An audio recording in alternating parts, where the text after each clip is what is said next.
Put down your weapon. You have 20 seconds to comply. You now have 15 seconds to comply. $1 million question, full armor XX or swimsuit XX? Which camp are you in?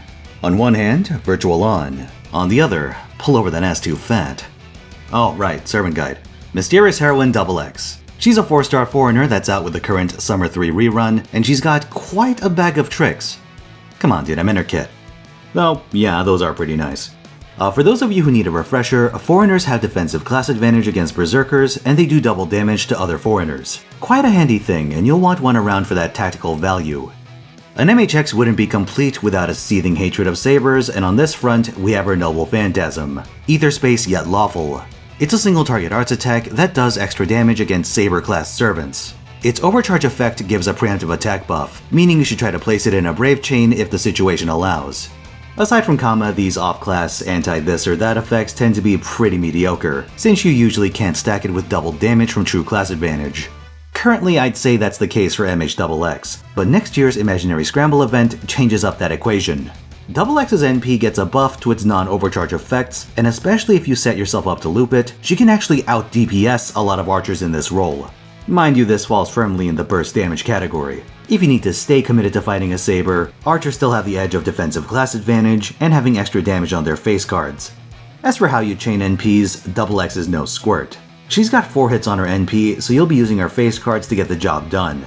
If you want to be cheeky about it, a Summer BB can lock her 2 arts cards in place. More conveniently, XX has Justice of World's End, which at level 10 gives her 30% charge to smooth things out. And I would recommend leveling it first. It also comes with 2 single-turn buffs, Invuln Pierce and increased damage against threat to humanity enemies. That's a very short list, and as of this recording, it consists of both Hokusai's, Abigail's, and Mecha Ellie's, Yang Guifei, and Van Gogh. The Lost Belt trees also have this distinction. You won't get too much mileage out of this property. First off, the Mecha Ellie's are alter egos, and XX has class disadvantage against those.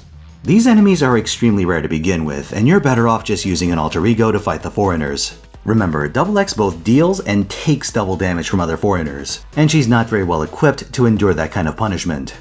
She has a defensive tool, Suit Up, and it does give a turn of invulnerability. However, it's also a main damage steroid with a single turn 50% attack buff. You really want to use it off cooldown for raw damage, but this does open her up to eating an NP and exploding.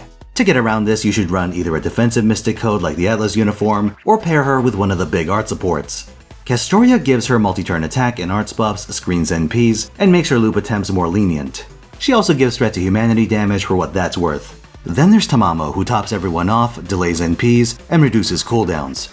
XX has relatively low cooldowns to begin with, but the skill that benefits the most is Police Instincts. It's a 20 star dump that reduces her star absorption by 100% for 1 turn. On one hand, 20 stars on a low cooldown is pretty good. On the other, she can't use them because she just gutted her own absorption. Now, she will often get some stars. I talked about FGO's star weight system before, but the TLDR is that 3 cards in any given hand have random star weights assigned, and if any of these belong to XX, she'll get stars despite having no absorption. Now you can't count on that as the core of your strategy, but there are ways of playing around this. Option 1 is to kill everyone else on your team, because if XX is the only one on the board, she obviously gets all the stars. I wouldn't recommend this because her defensive loadout is nothing amazing. Option 2 is to get so many stars that you get some trickle-down effect going on, and she ends up with some. At 50 stars, every card in your hand is guaranteed to crit. Police Instincts gives 20, which means you have a shortfall of 30. That seems like a lot, but it is surmountable. Other stardom skills help. You could use Mozart, but he caps stars by himself anyway, so it's a waste to use both on the same turn.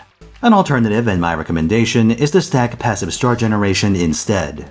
Fragment of 2030 gives between 8 and 10 stars every turn. You can practically run up to 2 on your front line.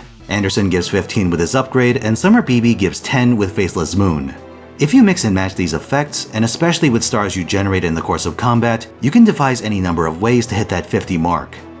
I wouldn't advocate running XX in dual frontline attacker setups, but if something goes wrong, Summer BB can use the stars from Police Instincts and dish out some pretty brutal crits herself. If you want to be a meme lord about it, a final option is to run other servants that cripple their own star absorption.